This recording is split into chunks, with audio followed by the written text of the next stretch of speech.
Okay, hi. I don't know if anybody doesn't know what EMB is and just sort of came in here by random luck. EMB stands for EuroPay Master Visa, and it's the protocol that's spoken between the chip and the payment terminal that you have. The EuroPay thing should already suggest to you how old this is, because EuroPay hasn't not been around for a long time. About myself, I worked for a long time at a big German bank in the credit card processing in the back end, and then I was working for the last several years at a consultancy doing mainly, doing general technical things, but mainly focused on credit card processing backends, fraud management, stuff like that. And I was involved in several projects where we actually wrote the software that runs on the chip.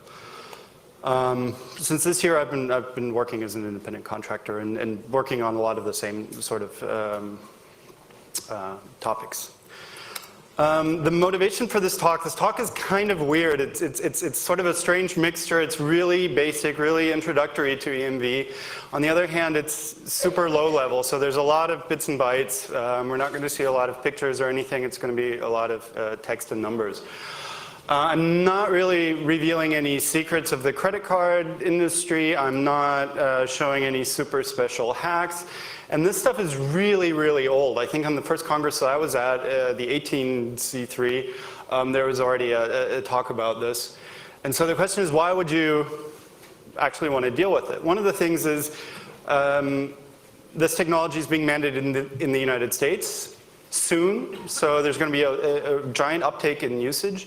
And the other really part of the thing that makes it interesting is that this protocol is so old. And this was always a very pragmatic protocol, and this back in the 80s, so there's not a lot of security in it.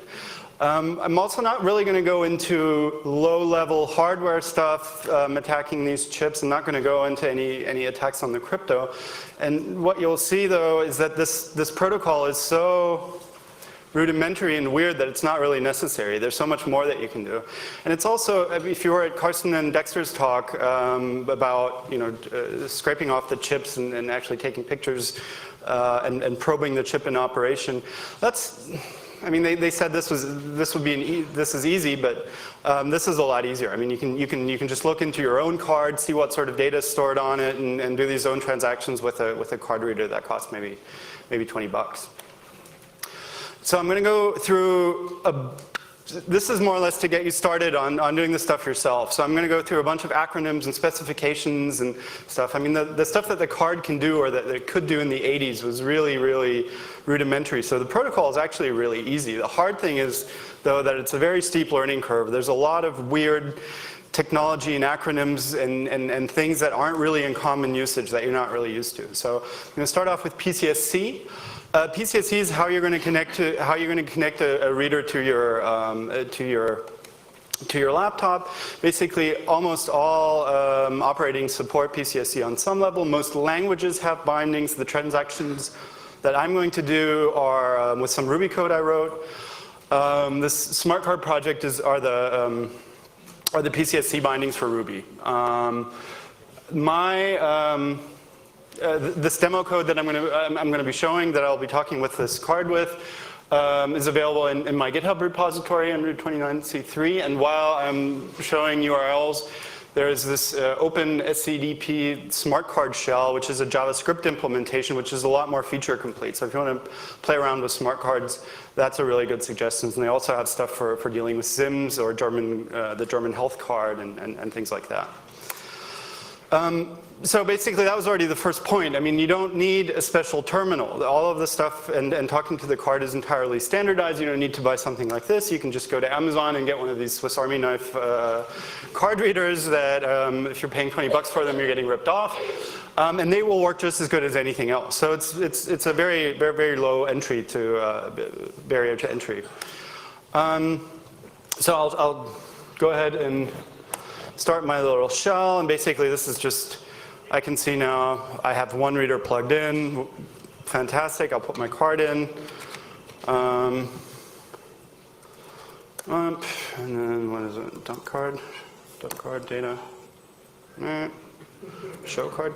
Show card. That will come later.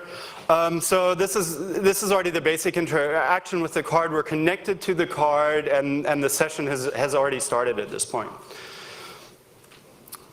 And it's, we're maybe 2 or 3 minutes into the talk. So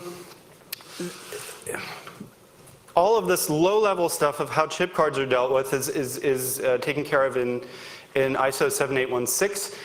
You don't really have to worry about those standards. You don't really need to get them. If you are really into standards, you need book 3 and 4. They define sort of the low-level characteristics of how the physical layer communication with the card, which is basically just a UART. It's just a simple serial interface. And level 4 is sort of the transport layer. There's the rudimentary how to talk back and forth with the card. Again, you don't need any of this. The next 5 slides will sort of be all you need to know about it. First thing that we saw here, down here, this answer to reset is basically just the ATR is the thing that you will hear. It basically is just the terminal settings, the baud rate and things like that. There's one interesting thing about it if we're approaching it from a really high application level like we are, which is the historical bytes. And the vendor can put anything in there, so sometimes it helps to have those historical bytes to identify who the vendor of a card is that you're dealing with. But you normally don't need to do that because most of the cards, if you look at yours, will have the actual vendor printed on the back of the card. You will see like credit card numbers and stuff from this card. This is a demo card, so you don't need to worry about that. I'm being a total idiot. And I'm using a demo card. For on the one hand, I don't want my credit card number to be known to you guys, and on the other hand, for the demo cards that get handed out at like trade fairs and stuff, you know the keys that are on the card, so you can reverse engineer the crypto with them. So 78164 describes a couple of further things. First, they have this weird file system-like thing that you don't really need to know much about. But if you see terms like EF, MF, DF, those are either directories. EFs are elementary files. MF is the master start of the file, but don't really, they call it a file system, but don't really think of it as a file system. A file on a smart card can be anything from an application to some sort of cyclic buffer to all sorts of things. But EMB doesn't use a lot of that, so we can skip it. The main thing that you need to know is APDU. APDU is basically just the packets that get exchanged between the card and the host. And it's just a bunch of bytes, which I purposely put an exclamation mark behind it. It really, I mean, you're just basically assembling 5 or 6 bytes, sending to the card and getting them back. There's very little crypto involved in the communication. So all of the communication that you'll see in my demo, I'm not doing anything special to decrypt what's going on. I mean, these are really the bytes that are getting sent back and forth. So I'll just go through it on one example. If you want to select one of these files, or in this case, an application, there's always a class byte. A class byte of 0 says this APDU select file is defined in the ISO standards. Most of the EMB ones start with 80. That means it's a proprietary APDU. Stuff like that I'm just going to skip over because it's not really that important to dealing with. And then there'll be some instruction bytes. Some APDUs will take parameters, so there's 2 bytes for parameters. Then if you're transmitting data, there's 1 byte for the length of the data.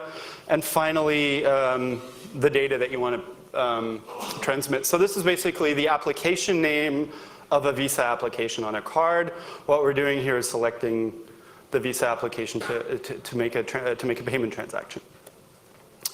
There's one more thing that we saw here, that this card speaks in the protocol T equals 0. There's 2 low-level communications protocols defined. As I said, this whole thing is just a UART, and there's one character-based way of doing it and one block-based doing it. And all that you really need to know is you can't, if you are using T0, you can't send and receive data in the same packet. So if you wanted to have this last LE is length expected. If you expect data back from the card, you have to tell the card how much data you want back. And if you're using t equals 0, you can't send data and expect to receive data in the same packet. We'll see how that will work in just a second. But basically what you really need to know is that the difference doesn't really matter because T1 is complicated. The terminals all speak both, and nobody actually uses T1, at least in payment cards. So just ignore that. So we just learned the select command, and we'll just execute it against the card. I don't know, is this large enough to see, or should I? Yeah. So basically, right here are the bytes that we saw on the slide. And I used a different file name. I used the onepay.sys.ddf01. df is a directory file. But basically, this is just a well-known file name for a file that's called the PSE, the Payment Service Environment, which is basically a table of contents for the card. A card can have several applications, and these are the and the PSE lists the applications that the card wants you to know about and use. So there could be other applications on the card, but there don't necessarily need to be. You don't always need a PSE. We can, the response that we get back, so I said you can't send and respond in the same transaction. What happens when you do that, when you need to do that anyway in t equals 0, is, if you're, this 9,000 is interesting. The card always responds with 2 status words, 1 and 2. And if you get 9,000, that's perfect, that's okay. So that's HTTP 200. Most other status codes mean errors, but basically this select gets a 6126 back, and all the 61 status word 1 error codes mean there's more data coming, and it will be 26 bytes. So basically this is one transaction. You can ignore the second one. The second one gets executed automatically when you get the 6100 response. And it says, please give me back the 26 bytes that you told me that you can give me back. So we can look at the response. This is all tag length value in here, and this is something that's called the file control information. This is basically a metadata that contains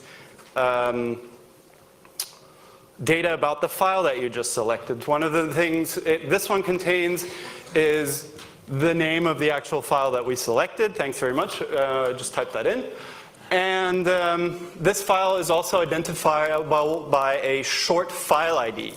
Now, the special file has records, and each record basically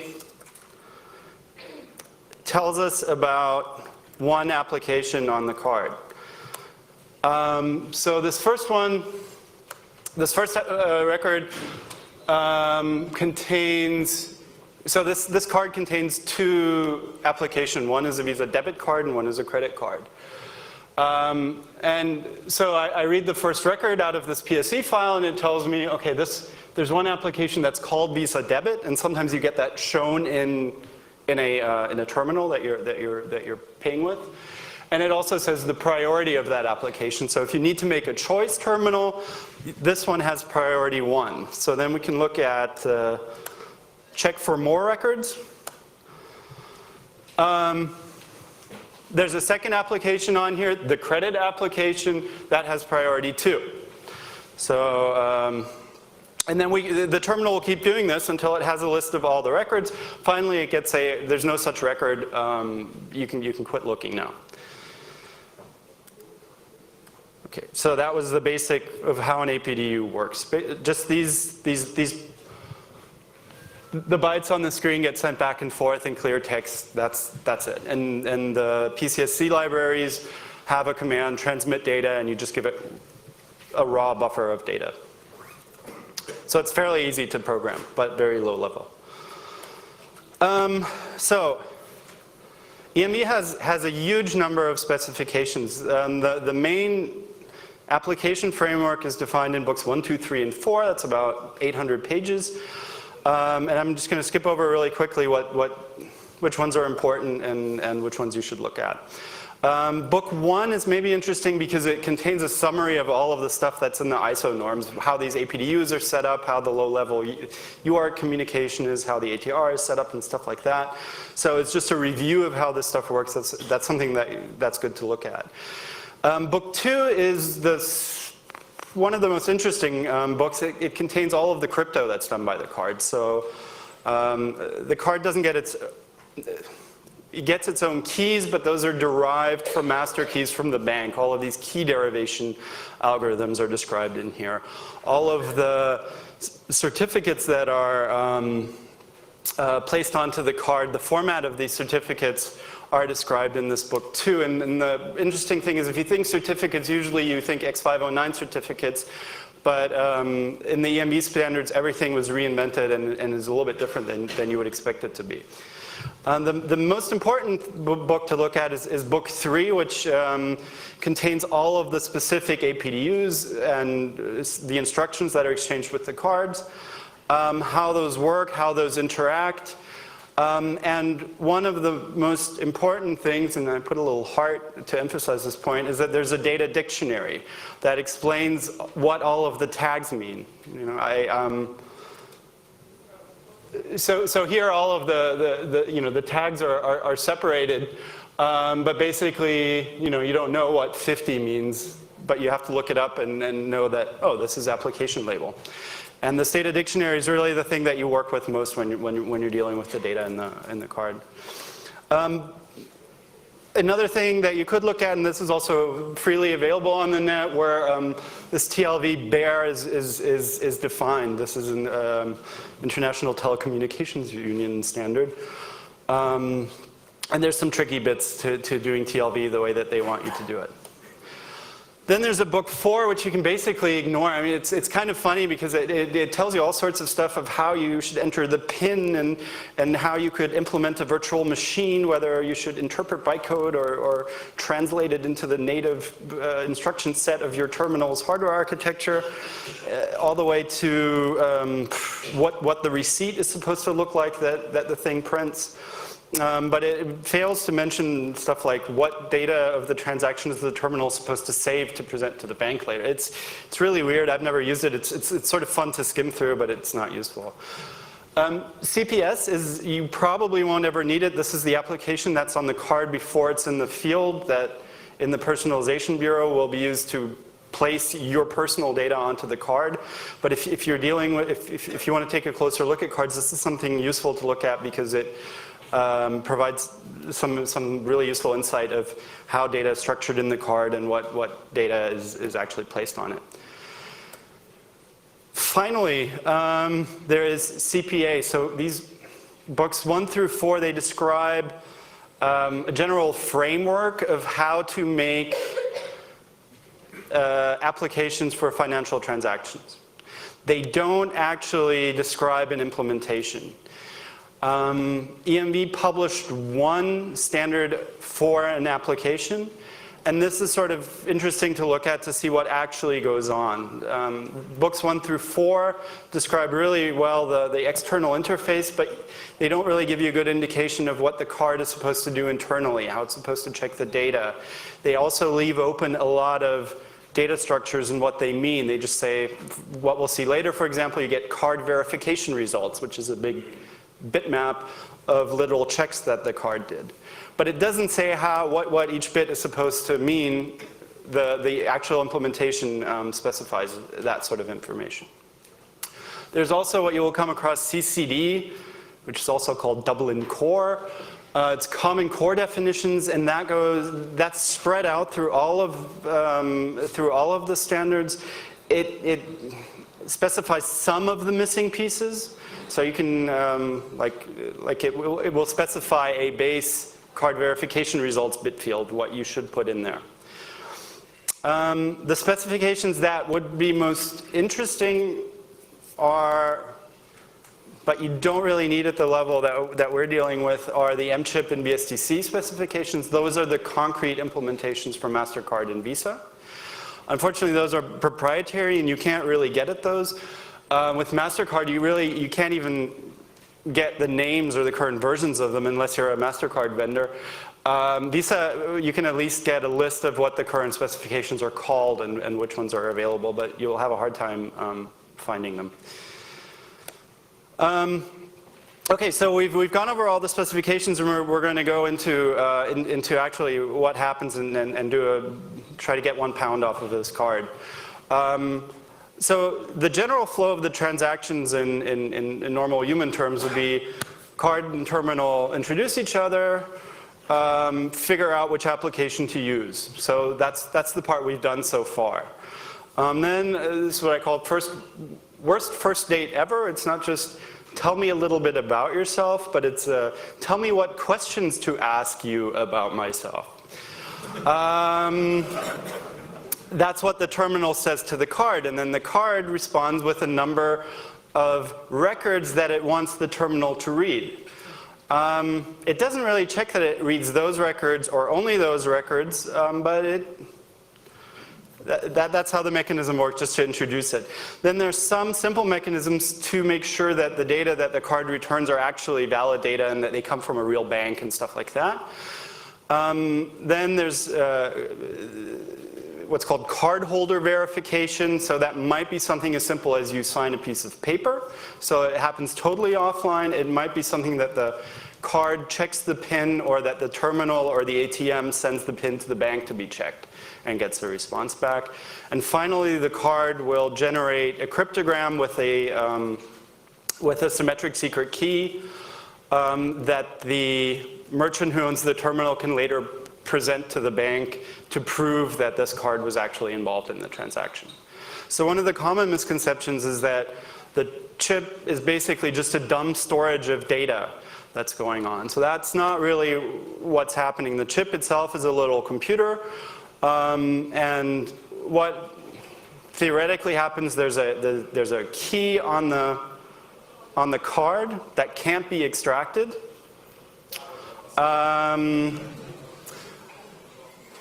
And the terminal gives that key a random number. It encrypts that random number, and that way the merchant can prove that this card was actually physically involved in the transaction, and nobody just copied the card number. Okay, so we'll do the tell me what to tell you about myself, or whatever I called it. So first we want to select this, the VSDC application, which we figured out, the file name of which we figured out from reading the PSC. And we get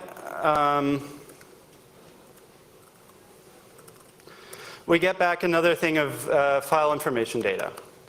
Basically the same thing again. It tells me the file name, it tells me the application labels and some proprietary discretionary stuff. As soon as you see issuer discretionary or something like that, you know you can ignore it. And it also contains an application priority indicator that was in the PSC as well. So a lot of cards don't actually have this PSC. The terminal will just try to select the applications directly, and we'll put them in the right order. So after we've selected, the first thing we do is a get processing options command. And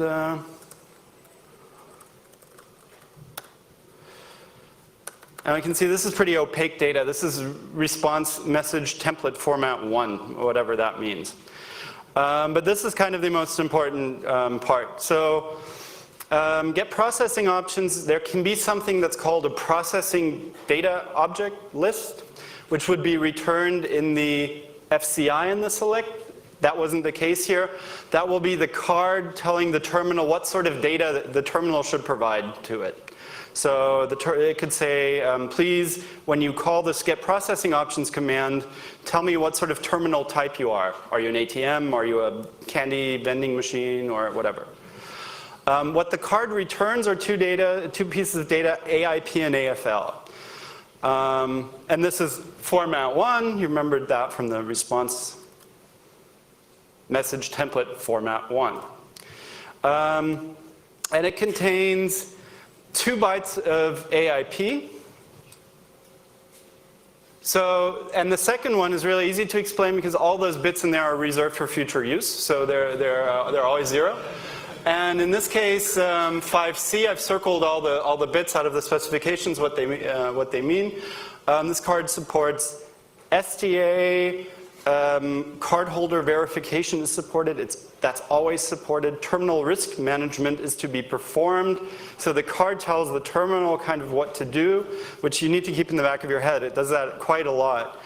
And issuer authentication is supported. So most of these things don't really make sense because issuer authentication is always supported. Cardholder verification is always supported. And the thing to explain here is DDA and CDA down here in the bottom. This card only supports SDA. That's static data analysis, and that is how, in the next step, once we have all the data, how we check that this data is actually from the bank. In static data authentication, all of the data that's to be authenticated is hashed. That hash is put into a certificate that's signed by the issuer, and so I can get all the data off of the card, hash it, decrypt the certificate, make sure the hashes are identical, and then I can see, well, at least this is the data that the issuer intended to be on this card. Why this is important, we'll see in a minute. Unfortunately, this is because it's static, it makes the card sort of trivial to clone because the certificate is on the card. And you can just read it off of the card, and you can just write it onto another card. And so any copy that you make of this card will automatically have a correct certificate. DDA will also have a public key mechanism where the terminal can give the card a random number, and it will encrypt that with its private key, and the terminal can decrypt it so it knows all of the data is correct, and this card is actually in possession of a secret that's supposed to be on it that I can verify. Because the general key on the card is symmetric. Only the bank can verify that. The terminal can never check if any cryptogram that the card provides is actually authentic or real. But again, this was a pragmatic protocol back in the 80s, and back then calculating RSA or something like that was quite expensive. Putting a crypto processor on the cards is still quite expensive. So you can save 50 cents per card or something by not supporting it. I think they're starting to mandate using it now, but this is still a fairly recent card. So the next point, I'm not going to go into it too much. This is the application file locator, and it's a list of 4-byte entries. So these are 3 application file locator entries. The first byte of each entry contains the short file ID that the card wants you to read.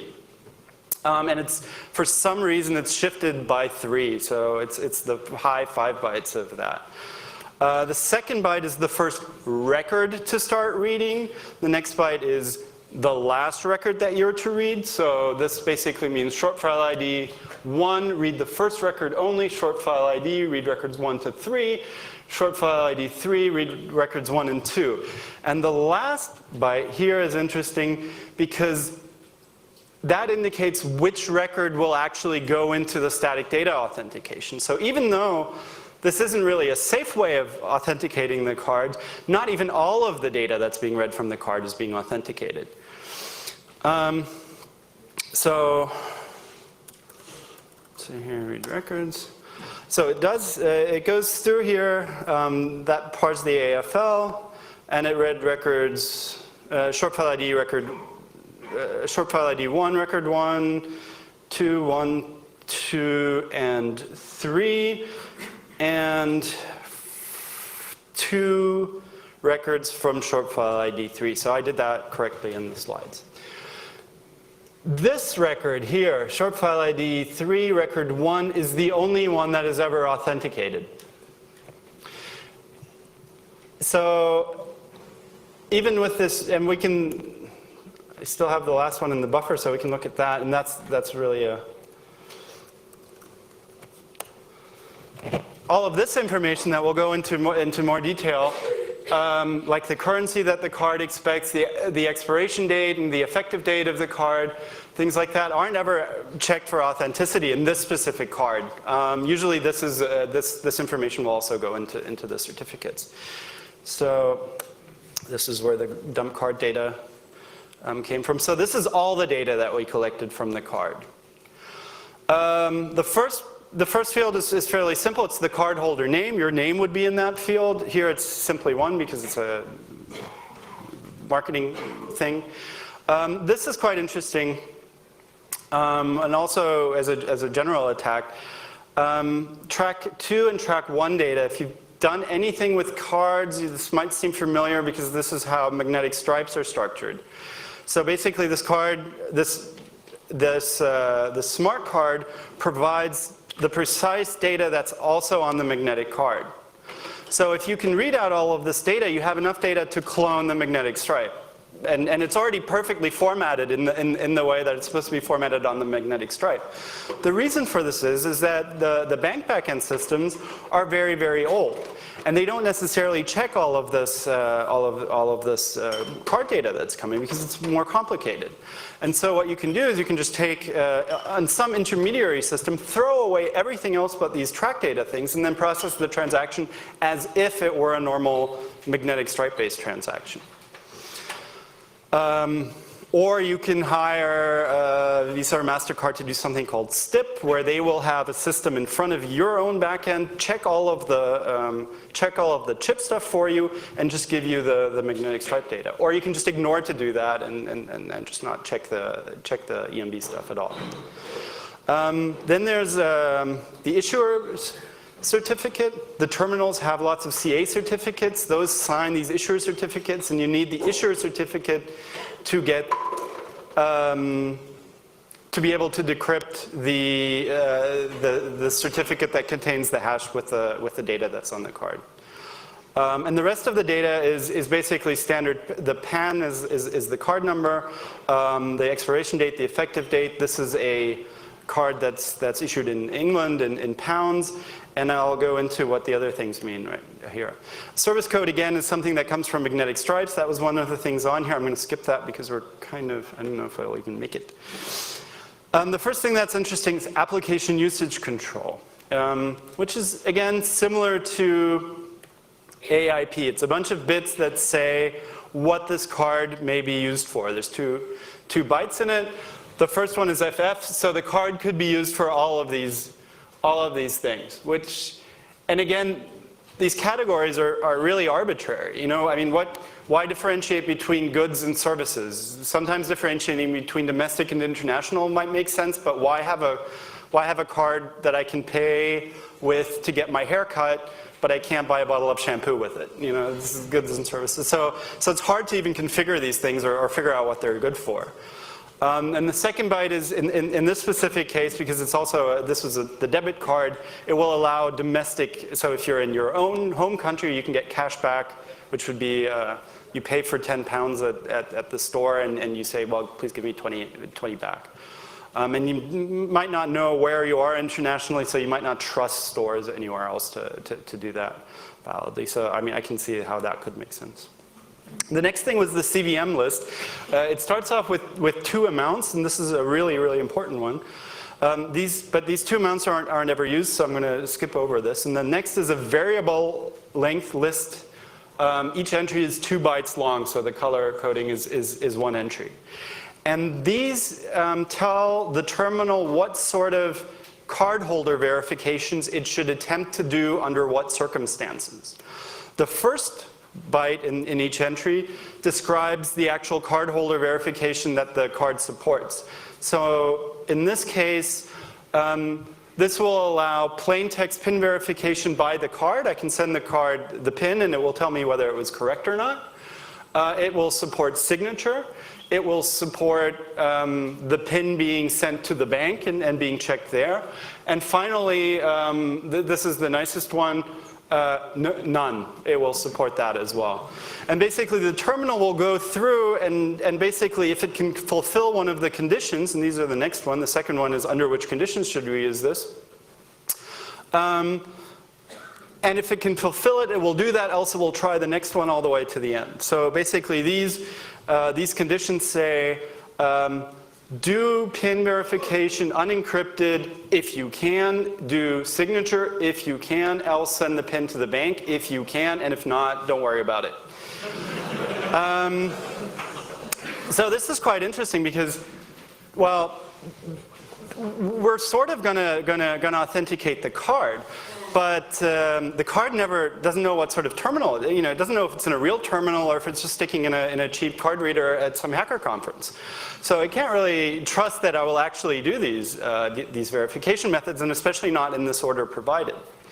Another thing to note here, and this was one of the important hacks recently. As I said, all of the data being sent back and forth between the card and the reader is completely unencrypted. There's no non-repudiation. The data is not macked. So this is a perfect target for man-in-the-middle attacks. And so the chip cards were supposed to help to mitigate against skimming type attacks. But it turned out it's a lot easier to actually insert a skimmer into, say, an ATM, and then just basically read the communication between the card and the ATM. Now, on top of that, it's also fairly simple to modify this communication. So one of the hacks that was quite interesting, so we saw that when we read all the data, we already have the magnetic stripe data ready for cloning and making our own card that we can use in Romania or somewhere at an ATM, but now we want the PIN. And technically, cards aren't allowed to accept clear text, unencrypted PINs at ATMs. I don't know why they're allowed to do it elsewhere. I don't know. Nobody would ever install a skimmer in anything else. But so this hack was basically, there was a man-in-the-middle attack, a skimmer or a shim type attack, that whenever the card sent the CVM list to the ATM, it would say, I only support unencrypted PIN. Please give me the PIN unencrypted. And even though the ATMs wouldn't actually be allowed to do that, I don't know, maybe because they used like candy vending machine firmware in the ATM, they decided, okay, well, if you say, send it to me unencrypted, I'll just send it to you unencrypted, and then you have the PIN and the magnetic stripe data, and if you have a nice GSM module in your shim, then you can just send that off and immediately run to the next ATM to get money. So, and the whole, like, I trust the terminal thing goes on here. These are issuer action codes, and we have to sort of, this gets a little bit hairy. I'm only going to skim over the details. Basically, while the terminal, for the terminal to think about what it's going to do, it fills out this bitmap. And basically it has little bits for each thing that happens. Like if the static data authentication fails, it will set that bit. If the card is expired, it will set a bit here. And there's basically 5 bytes of bitmaps that can be set, and if any of these correspond, this condition will take effect. So if this bit will get set while the terminal is verifying the card, the card would like the terminal to decline the transaction immediately. So if we have a look, that is requested service not allowed for card product. So the card might say, I don't do domestic services, so please decline that, something like that. If any of these bits are set, the card, the terminal should ask the card to go online, and the card will generate a cryptogram that will get sent to the bank. The bank will decide whether the transaction is authorized or not, and it comes back.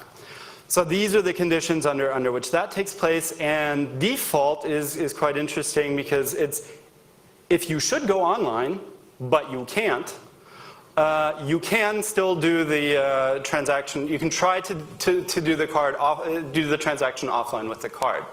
And so I mean, the thing to look at here would be the difference between those. So only in this bit will the card actually have to go online. And that is transaction selected randomly for online processing. So again, these are really weird combinations of things. So if the merchant forced the transaction online, if he pressed the button and said, I want this to be authorized by the bank, the terminal can still try to, according to this information, the terminal could still try to do it offline. But if there's some sort of random selection mechanism for risk purposes to take every 10th transaction and send that to the bank, and it can't do it, then it could still, it doesn't really make sense. So, okay, so we're going to confirm the data, and I'm basically just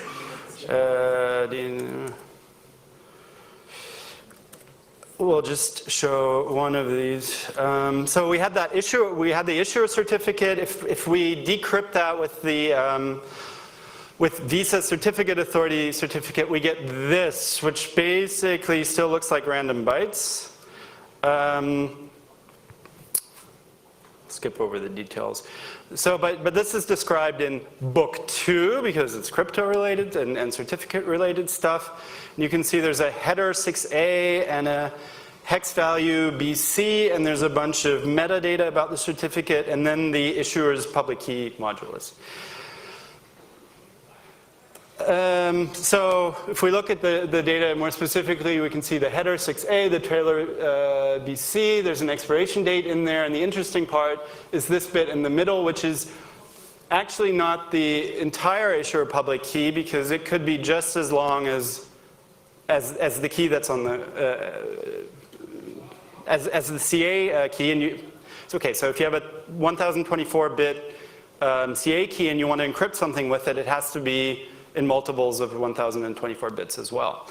So if the issuer's key is also 1024 bits, you can't encrypt it all with all of this metadata, and you have to leave a bit of the issuer's public key out. So this is called the remainder, which was also in here. And so to verify this, basically you have to take the leftmost digits, then you put the remainder on it, then you hash it, and then you make sure that this hash corresponds. Instead of putting the whole key into the card and just putting the hash in there, they make things rather difficult to deal with. So this SDA certificate, I won't go into too much. It's very similar. If we decoded it, it would look like this. It has tons and tons of padding, and then it only contains a hash. And this hash is basically a hash over the record that was marked in the AFL, the application file locator, that has the weird short file ID shifted by 3 in it, if you remember it. It had one marker that says, this is the data to authenticate, which in our case was just the card holder, the card number. And this is basically a hash over that data, so you can take that record, hash it, decrypt the certificate, make sure the hashes coincide, and then you know this is the way that the issuer wanted actually put the data onto the card. If this card supported public key encryption, there would also be one further certificate on the card, which contains the card's public key. And if it's supported, and there's an option to put a third public key on there, which will be used to encrypt the PIN. Basically what happens is the card's public key certificate will also contain all of the static data, but it will also have a key inside of it. So you can recover that key, and then you send the card a random number. The card will encrypt that random number with the private half of that key. You can decrypt it, and then you don't only know that the data that's on the card is what the issuer intended to be on the card, but that the card also contains the corresponding secret and is able to do calculations with it. This is, if you want to have a look at that, it's also in book 3, and the command is internal authenticate. So finally, we confirmed the card holder. What we did we saw this card does offline unencrypted PIN. The PIN is formatted in this very special way. 2 is an indicator that this is done in a very special way. 4 is the length of the PIN, and then you have the PIN is BCD coded. So you could have up to 2, 3, 4, 5, 6. I think this is you could have like a 12-digit PIN if you wanted to on the card. So then we just say verify the PIN. I don't know if I need to put PIN in. Yep, and it was 1, 2, 3, 4, which is incidentally the combination on my luggage. And the 9000 again, that's always the status word that says okay. So this is the right pin. As the terminal now knows, well, this has to be a legitimate cardholder. So finally, we need to seal the deal. Now we had, I left out two things, and that was the C doll. We've heard doll before, and now we get to see one.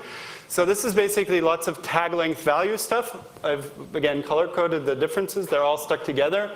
And this tells the terminal what data, what transaction data and further data it expects from it to generate its cryptogram with. So basically it wants the amount other would be for cashback. It wants the country that it's in and the currency code, so it can do offline checks that it hasn't already authorized too much data on offline. Again, transaction date, you really don't know what it's going to do with it because this card is expired for like 3 years, and it doesn't really know that because I tell it that it's still 2010. And it wants a random number in there. So that's the data that we stick together, and then we have to request a type of, according to the terminal verification results and the issuer action codes that we saw earlier, we have to decide, do we want to request this transaction to be declined? Do we want it to be authorized by the bank, or would we like the card to try to approve it? So if we put this together, which I've already done for the sake of time, these are all the fields. So amount 1, we want to get £1. Amount 2, we're not going to do cashback, we're in the UK. Currency is the same. It's October 10th, 2010. Transaction type is 00 is purchase. Then this number is, of course, very random. And I stick all of that together, and that will be the CDOL data that I sent to the card. And then I can do a first generate a C. And so, and the response I get is also sort of random. This is the clarification for the response, and this is different, unfortunately. So the first bit is the cryptogram information data, and that will tell me, just because I want the card to authorize something online, doesn't mean it has to. It can also say I want to talk to the bank, or I'm going to just decline it right away. So this basically says whether it was authorized or not. The application transaction counter is a lifetime counter. The card can never do more than 65,000 whatever transactions. The bit in the middle is the actual cryptogram, and the issuer application data is what contains the card verification results. We're not going to look at that. So this cryptogram information data that I got when I was trying it out with this card was 8, so it was an ARQC. The card wanted to go online. In this case, we got a 40. So we have a TC, and that's the card approved our transaction, so we're done. What we would do in case we wanted to go online, there's a CDOL2 for a second generate AC, and that would want, in this case, the authorization response code from the bank, and we can just tell it, and that worked just fine. We can just tell it 00, bank said okay. Typically there'll also be some sort of cryptogram from the bank coming back, and the card will want that, and we'll parse it. So just in order to, so this is basically what I got back now. This is but we can skip that. So in conclusion, I mean, this is a really, really old protocol. It doesn't really mitigate the proper risks that go against it. And for example, when you're making these cards, you take them to laboratories, the chips get stripped, and they shoot lasers at it, hoping that they'll flip some sort of bit that will make the card reveal its secret key, its symmetric secret key, which is, ridiculous, because basically if I steal your card, I mean, the options are, oh, I can get a laboratory for 500,000 euros and shoot lasers at it and do all sorts of stuff, or I can just hit you over the head until you tell me your PIN. Because that one key that I extract from your card will allow me to clone your card and not anything else. So all of these, so the crypto and the hardware is fairly solid. You can probably find lots of stuff too, depending on which card you're using. But just the general problems in the protocol are much larger. And one of the big problems is that these are being transferred to new technology as well. So the banks are really, or the card organizations are very reluctant to part with this legacy technology. All of the contactless stuff that's coming into the field now work identically. There's no transport layer protection to those either, and they switch the commands around a little bit, but basically it's exactly like what you saw. So that was it.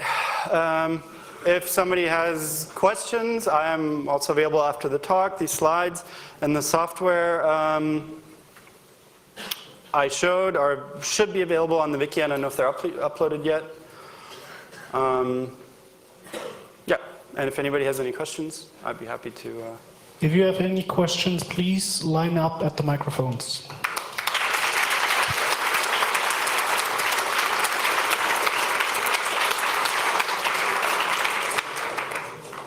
Perfect. We have one question on the right. Hi, if I understood you correctly, it's possible to just use the magnetic stripe data to do a transaction, is that right?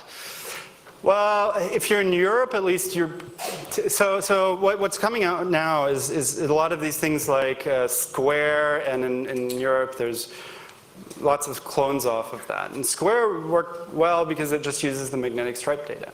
In the United States, cards only have magnetic stripe data. The whole point of these credit card scheme was to have one card that you can use anywhere in the whole world. So they can't really mandate that the terminals in use can only do EMB, because then Americans couldn't buy stuff here.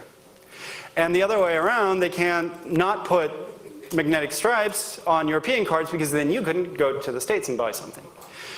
And basically, you can also just break them. There was a year 2010 bug in German cards, and the easiest way to get around it was just to smash the chip and break it, and then it would fall back to magnetic stripe. So yeah, you still always have that weakest link of processing through the magnetic stripe data. Yeah, what I was wondering about is whether it's possible to tamper with the magnetic stripe data that's sent. Oh yeah. And thereby check whether banks actually check all the crypto things, or whether banks just do the easiest thing, take the magnetic stripe data that's sent, and don't implement all of the crypto things on the bank side. Is it possible to do experiments in such a way or not? Well, I mean, it would be, I wouldn't do it, because I mean, that would be illegal, right? And you would also have to do it in the field, you know. So playing around with this at home is absolutely no risk, because it's your card, and even if you break it, if playing around with it, you take it to the bank, they won't see that anything's wrong with the chip, because they can't look inside it. Nobody understands this stuff, and they'll just say, oh, you know, but we want you to use your card to buy this, and you'll get a new card immediately. So there's no risk in that. You could, that would be a good way to find out whether banks are actually checking the magnetic stripe data, but you would have to alter the data on the. Well, okay, if you clone the chip, make your own card. Just use random keys for the cryptogram stuff. Then you could check whether they actually check the cryptogram, which doesn't always happen. Yeah, it was more like a thought experiment. Whether it would be possible to test what the banks actually do. That would be a good way to test it. Yes, okay, but they would also. It'd be easy to get caught as well. Are there any more questions? No, please give a warm applause to our speaker, Tim Becker. Hello, hello. Thank you. One more question from the left-hand micro. I have a short question. what part of the stuff on the card is actually signed? So for example, if my card doesn't support cashbacks, can I put it into a reader and set a 1 in there and go to the shop and get a cashback? That would be an interesting thing to look at for individual cards. I've never found anywhere where there's some suggestions of what you should sign, but not everybody necessarily does that. So for example, in this card, which is, I mean, it's a demo card from Visa, that's obviously what they kind of expect you to do. They didn't sign any of this stuff, and that included the CDAL data that the card needs to be sent to generate the cryptogram, and more importantly, it included these risk action codes, you know, like when are you supposed to decline a transaction, when are you supposed to do that? And what it also didn't include was, what it certainly didn't include, because that's not usually in these records, is the application file locator that tells the terminal what data to read in the first place. So you're authenticating something, but you read that from the card and you don't really have any way to know that that's actually what the card wanted you to read. So it also wasn't done here, for example, the certificate authority public key, the way that you get that back. So if those are ever revoked, you could put in, you could use another key because that one was cracked. And the part that I forgot to mention, what's quite important, I said that the card isn't really a dumb storage for data, what most people think. All of the stuff that we got with read record, so all of this card data, that part is just a dumb storage. So the card doesn't know about any of this. The card doesn't know its own card number. It's just stored somewhere in a filing cabinet, but it doesn't use that for any calculations. It doesn't know about any of these action codes, so it doesn't know if the terminal is actually doing the right thing or not. But yeah, the way that what parts are actually encrypted, and people forget to put important fields into the certificates all the time. Or not all the time. I mean, they shouldn't. But I'm sure you could find cards where vital pieces are not actually authenticated. Because this is really complicated. I mean, try to put together stuff like this. It's like there are these guidance rules, but nobody, it's just like, well, okay, I'll do it like it says in the document. And the people that make those decisions, sorry, last sentence, and the people who make those decisions a lot of the times, I mean, either they're really, really highly knowledgeable at banks, but a lot of the time they're just the project manager for some credit card project, and the normal decisions they make is what picture goes on the card. And then you expect them to like figure out all of these bitmaps. I mean, that's not the usual case, but that happens as well. So thank you very much, and thank you. There is another question from the right-hand microphone. Not really a question, more like a comment. You mentioned that that standard didn't tell anything about what gets sent to the bank. For learning more about it, it's ISO 5853. 8583. Yeah, which is funnily supposed to be a standard, but it's somewhat different in different countries, and that leads to interesting hassle. And another thing was you seemed to be wondering about why they would be caring about whether something is goods or services.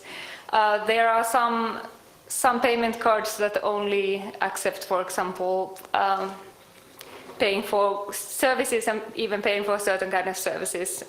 For example, I have a card in my wallet that only lets me pay for lunch. Ah, okay. Yeah, that would make sense. Yeah. Internationally or domestically? At the moment, unfortunately, only in Finland, but maybe the company that made it will spread. So 8583 is at the last level towards the banks or the card institutions, the protocol that will get spoken, and that's even more than EMV. It's kind of like XML. It just defines a general framework of how such a protocol should look, and that's why every single implementation is different. And it's really complicated and convoluted, so the people who do the entire specifications of the concrete protocols usually screw stuff up or make it very difficult to deal with. Any more questions?